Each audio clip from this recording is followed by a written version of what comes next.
নমস্কাৰ, welcome to Bornali'sKitchen। আজি আমি বনাবলৈ লোৱা ৰেচিপিটো হ'ল আলুৰ পৰঠা। আহকচোন চাওঁ কেনেকৈনো বনাওঁ আজি আমি আলুৰ পৰঠা।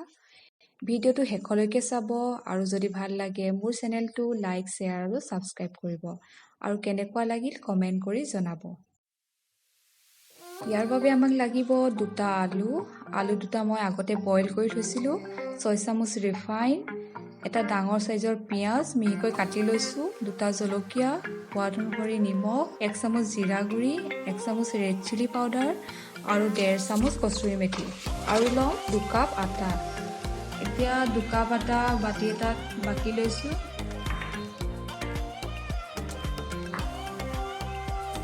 এতিয়া ইয়াত 3 চামুচ ৰিফাইন দিছোঁ।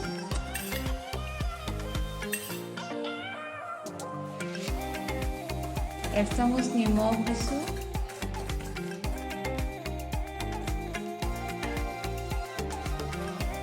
এতিয়া এইখিনি ভালদৰে সানি লওঁ।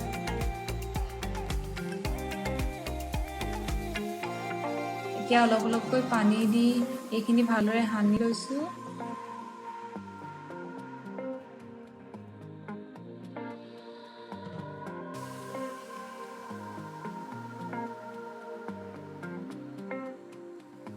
আটাখিনি সানিবলৈ মই ঠাণ্ডা পানী লৈছোঁ, আপোনালোকে কুহুমীয়া পানীও ল'ব পাৰে।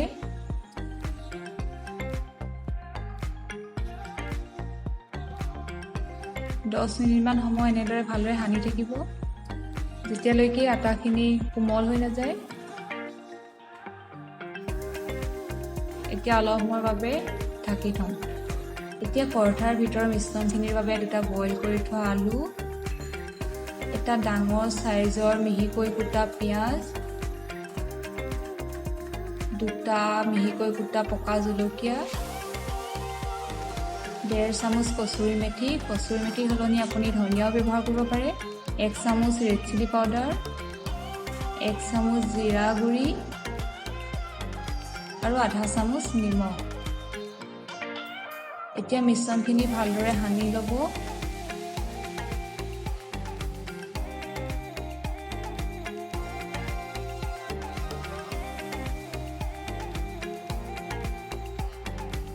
সানোতে চাব যাতে আলুবোৰ গোটা হৈ থাকি নাযায়। এতিয়া এইখিনি সানি হৈ গৈছে।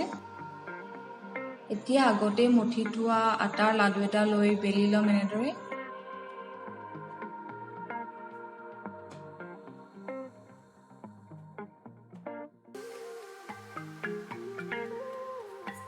এতিয়া অলপ আগত বনাই লোৱা মিশ্ৰণ অলপমান দি এনেদৰে বন্ধ কৰি দিম, যাতে মিশ্ৰণখিনি বাহিৰলৈ ওলাই যাব নোৱাৰে।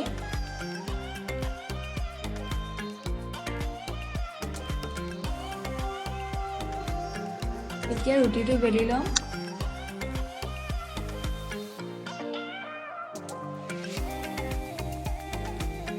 চাব যাতে বেলোতে ভিতৰৰ মিশ্ৰণখিনি বাহিৰলৈ ওলাই নাযায়। এয়া এটা হৈ গৈছে আৰু এটা বাকীকেইটা আমি বেলি ল'ম।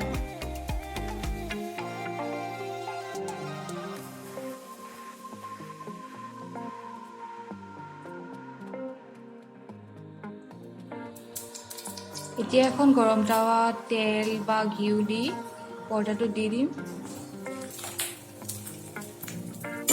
আৰু এনেকৈ লুটিয়াই দি লাহে লাহে লৰাই থাকিম।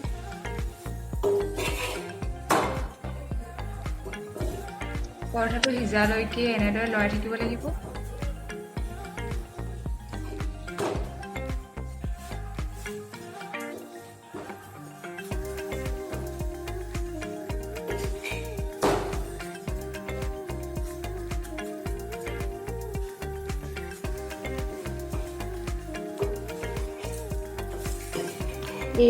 এইটো হৈ গৈছে। এতিয়া আমি কাঢ়ি থ'ম। এতিয়া বাকীকেইটাও একেদৰে বনাই ল'ম।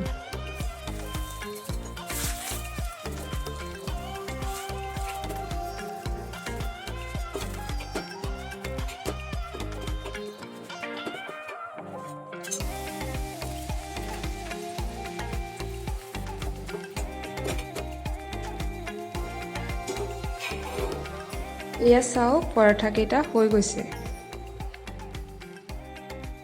এতিয়া আপুনি গৰমে গৰমে যিকোনো চব্জি, আচাৰ, চাটনি বা দৈৰ লগত পৰিৱেশন কৰক।